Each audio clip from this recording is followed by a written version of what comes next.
Hi, I'm Willie Mayette from pianowithwillie.com, and in this lesson we're going to be focusing on rhythm changes. Now what we're going to do is we're not going to talk as much about improvisation in this lesson yet. This is kind of like a primer into getting to that improvisation, because there's a lot that we can talk about in improvising over rhythm changes. That will come in another lesson. This lesson is about getting through the whole progression, understanding the harmony behind that progression, knowing how to play those chords in the left hand, knowing how to do the bass line, knowing all of the different reharmonizations, some of them that are like really outside.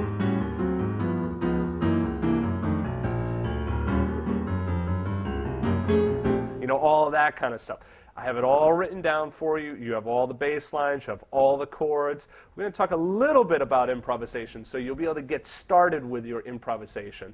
And then in the second half of this lesson, or the second part of this lesson, we're going to get into all of the different comping, making the two-hand voicings, doing some top note voice leading, also doing guide tone chord voicings as well. So there's a lot of great information to get out of this lesson. It's mostly for intermediate to more advanced level players, but if you're a beginner, you can still get a lot out of it as well, because I do a lot of review and go really slowly for you.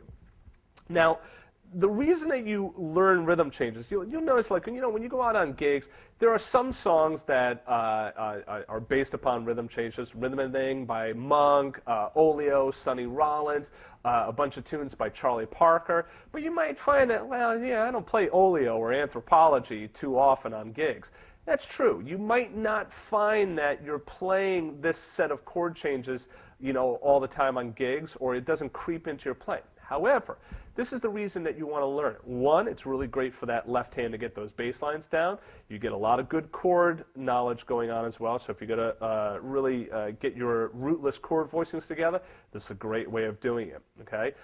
So you get a lot of technique and theoretical knowledge. But then also, you're going to find that segments and little pieces of these progressions are going to start to creep up into your playing. So the more that you start to understand these different progressions, the more that you start to realize that, oh, gee, they're everywhere in music. Oh, I see a 1-6-2-5. That's kind of like a rhythm changes kind of thing. So, oh, now that I know I can do that there, well, I can do this here. So it starts to all kind of blend together. So it's a great way for you theoretically to start to understand more about music. Okay? And of course, when you come across a song that's in rhythm changes, well, there you go. It's also a set of chord changes that a lot of times you go to jam sessions or whatnot, they'll say, rhythm changes, B flat, and okay, well, there you go.